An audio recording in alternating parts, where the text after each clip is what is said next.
प्रिय श्रोताओं, आज हम सुनाने जा रहे हैं देवी भागवत महापुराण के पंचम स्कंद का 15वां अध्याय, जिसमें विडालाख्य और असीलोमा का देवी से वार्तालाप करने के बाद युद्ध करना और देवी द्वारा उनका वध करना। तो आइए इस अध्याय को हम शुरू करते हैं। व्यास जी बोले, उस देवी ने चिक्षुराख्य तथा ताम्र का वध कर दिया। यह सुनकर महिषासुर को बड़ा विस्मय हुआ।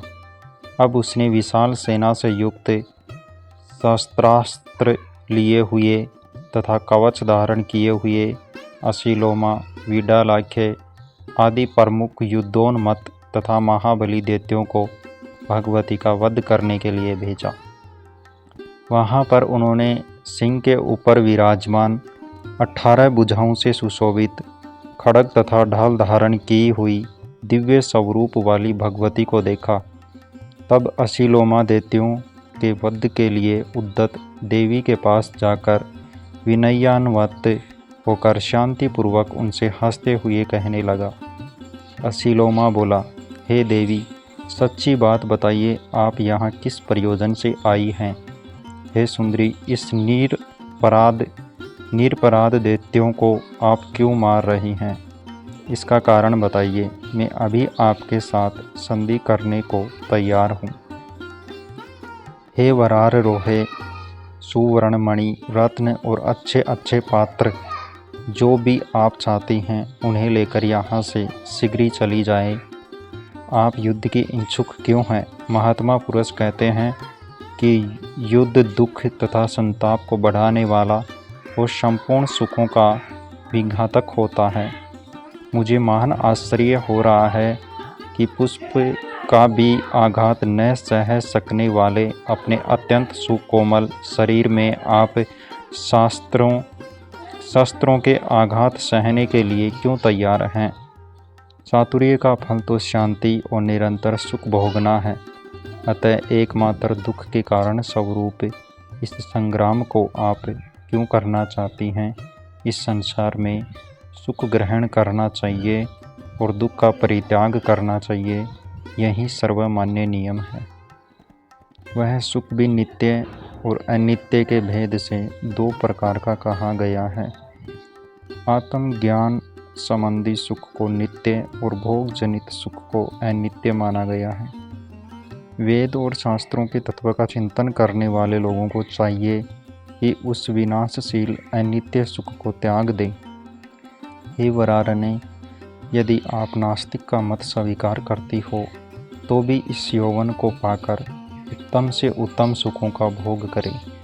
हे कुशोदरी, हे भामिनी, यदि परलोक के विषय में आपको संदेह हो तो इस पृथ्वी पर ही सदाचार पूर्वक रहती हुई सर्वगीय सुख प्राप्त करने में सदा तत्पर रहे। नहीं तो शरीर में यह यौवन अनित्य है, ऐसा समझकर आपको सदा सत्कर्म करते रहना चाहिए। बुद्धिमान पुरुषों को चाहिए कि वे दूसरों को पीड़ित करने के कार्य का त्याग कर दें। अतः बिना विरोध के धर्म, अर्थ और काम का सेवन करना चाहिए। इसलिए हे कल्याणी, आप अपनी बुद्धि धर्म करते में लगाइए। हे अंबिके, आप हम दैत्यों को बिना अपराध के क्यों मार रही हैं? दया भाव पुरुष मात्र का शरीर है और सत्य में ही उसका प्राण प्रतिष्ठित कहा गया है। अतः बुद्धिमान पुरुषों को चाहिए कि दया और सत्य की सदा रक्षा करें। हे देवी, आप दानवों के संहार में अपना प्रयोजन बताइए। देवी बोली, हे महाबाहो, सुनो, तुमने जो यह पूछा कि मैं यहाँ क्यों आई हूँ, उसे बताती हूँ और दानव वध का प्रयोजन भी बताती हूँ। हे दैत्य, मैं सदा साक्षी बनकर सभी प्राणियों के न्याय तथा अन्याय को देखती हुई सब लोक में निरंतर विचरण करती रहती हूँ। मुझे न तो कभी भोगविलास की इच्छा है, न लोभ है और न किसी के प्रति द्वेष भाव ही है। धर्म की मर्यादा रखने के लिए मैं इस संसार में विचरण करती रहती हूँ। साधु पुरुषों की रक्षा करना अपने इस व्रत में सदा पालन करती हूँ। अनेक अवतार धारण करके मैं सज्जनों की रक्षा करती हूँ। जो असाधु हैं उनका संहार करती हूँ और वेदों का संरक्षण करती हूँ। मैं प्रत्येक युग में उन अवतारों को धारण करती रहती हूँ। दुराचारी महिषासुर देवताओं को मार डालने के लिए उद्यत है।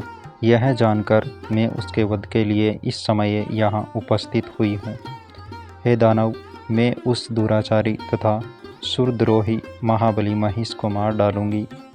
अब तुम इच्छानुसार जाओ, यहाँ रुके रहो। मैंने तुमसे सब कुछ सच सच बतला दिया। अतः जाकर अपने उस दुराचारी राजा महिष से कह दो, आप अन्य दैत्यों को क्यों भेजते हैं? स्वयं युद्ध कीजिए। यदि तुम्हारी राजा की इच्छा मेरे साथ संधि करने की हो तो सभी दैत्य शत्रुता छोड़कर सुखपूर्वक पाताल चले जाए।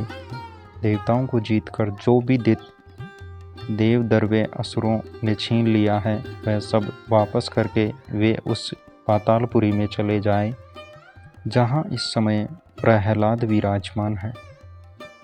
आगे व्यास जी बोलते हैं, इस प्रकार देवी का वचन सुनकर असीलोमा भगवती के सामने ही महान सूरवीर विड्डालाख्य से प्रीतिपूर्वक पूछने लगा। असीलोमा बोला, विड्डालाख्य, देवी ने अभी जो कहा है वह तो तुमने सुन लिया। इस स्थिति में हमें संधि या विग्रह क्या करना चाहिए, बताओ। फिर विड्डालाख्य उसके जवाब में उत्तर देता है, युद्ध में मृत्यु को निश्चित जानते हुए भी हमारे अभिमानी महाराज संधि नहीं करना चाहते। समर में बहुत से योद्धा मारे जा चुके हैं। यह देखकर भी वे हमें भेज रहे हैं। देव को टाल सकने में भला कौन समर्थ है। सम्मान की भावना से रहित, स्वामी की आज्ञा पालन करने वाले तथा सदा उनके अधीन रहने वाले सेवकों का सेवा धर्म अत्यंत कठिन है। सूत के संकेत पर नर्तक करने वाली कठपुतली की भांति वे सदा परतंत्र रहते हैं। अतः उन महिषासुर के सामने जाकर मेरे अथवा तुम्हारे द्वारा ऐसा अप्रिय वचन कैसे कहा जा सकता है कि देवताओं के धन एवं रतन वापस करके सभी दानव यहाँ से पाताल लौट चले। सदा प्रिय वचन बोलना चाहिए, किंतु वह असत्य न हो। वचन हितकारक तथा प्रिय होना चाहिए। यदि वचन सत्य होने पर भी प्रिय न हो तो ऐसी दशा में बुद्धिमान मनुष्यों के लिए मौन ही श्रेष्ठ है। नीति शास्त्र का कथन है कि वीर पुरुषों को चाहिए कि वे मिथ्या वचनों द्वारा राजा को धोखे में न डालें। सत्य बात तो यह है कि आदर के साथ हित की बात कहने तथा पूछने के लिए हम लोगों को वहाँ नहीं चलना चाहिए। वहाँ जाने पर राजा महिषासुर कोपाविष्ट हो जाएंगे। यह विचार कर हम लोगों को यहाँ युद्ध ही करना चाहिए। जहाँ प्राण का संशय हो वहाँ स्वामी के कार्यों को मुख्य मानकर मृत्यु को तृण संदर्श समझना चाहिए। आगे व्यास जी बोलते हैं, इस प्रकार विचार करके वे दोनों वीर युद्ध के लिए तत्पर हो गए और कवच धारण करके हाथों में धनुष बाण लेकर रथ पर आरूढ़ हो देवी के सामने आ डटे। सर्वप्रथम विड्डालाख्य ने देवी के ऊपर 7 बाण चलाए। अस्त्र चलाने में अत्यंत निपुण असीलोमा दूर जाकर दर्शक के रूप में खड़ा हो गया। भगवती जगदम्बा ने अपने बाणों से विड्डालाख्य के द्वारा चलाए गए उन बाणों को काट डाला और पत्थर पर घिसकर तीक्ष्ण बनाए गए 3 बाणों से विड्डालाख्य पर आघात किया। उन बाणों की असहाय वेदना से पीड़ित होकर वह दैत्य समर भूमि में गिर पड़ा। उसे मूर्छा आ गई और काल योग से वह मर गया। इस प्रकार भगवती के बाण समूह से रण में विड्डालाख्य को मारा गया देखकर असीलोमा भी हाथ में धनुष लेकर के युद्ध करने के लिए तैयार होकर सामने आ गया और दाहिना हाथ ऊपर उठाकर अभिमान पूर्वक बोला, हे देवी, मैं जानता हूँ कि सभी दुराचारी दानव मारे जाएंगे, फिर भी पराधीन होने के कारण मुझे युद्ध करना ही होगा। वह मंदबुद्धि महिषासुर अपने प्रिय तथा अप्रिय के विषय में नहीं जानता। उसके सामने हितकर वचन भी यदि अप्रिय है तो मुझे नहीं बोलना चाहिए। अब वीर धर्म के अनुसार मर जाना ही मेरे लिए उचित है, वह चाहे शुभ हो अथवा अशुभ। मैं तो देव को ही बलवान मानता हूँ। अनर्थकारी पुरुषार्थ को धिक्कार है। तभी तो आपके बाणों से हत होकर दानव पृथ्वी पर गिरते जा रहे हैं। ऐसा कहकर दानव श्रेष्ठ असीलोमा बाण वृष्टि करने लगा। देवी ने अपने पास तक पहुँचे हुए उन बाणों को अपने बाणों से काट डाला और अपने अत्यंत तीव्रगामी बाणों से असीलोमा को शीघ्रतापूर्वक बींध डाला। उस समय आकाश में स्थित देवताओं ने देखा कि भगवती का मुखमंडल क्रोध से भर उठा है। देवी के बाणों से भिंधे शरीर वाला तथा बहती हुई रुधिर की धारा से युक्त वह दैत्य ऐसा सुशोभित हो रहा था मानो पुष्पित हुआ पलाश का वृक्ष हो। अब असीलोमा लोहे की बनी एक विशाल गद्दा लेकर बड़ी तेजी से चंडिका की ओर दौड़ा और क्रोधपूर्वक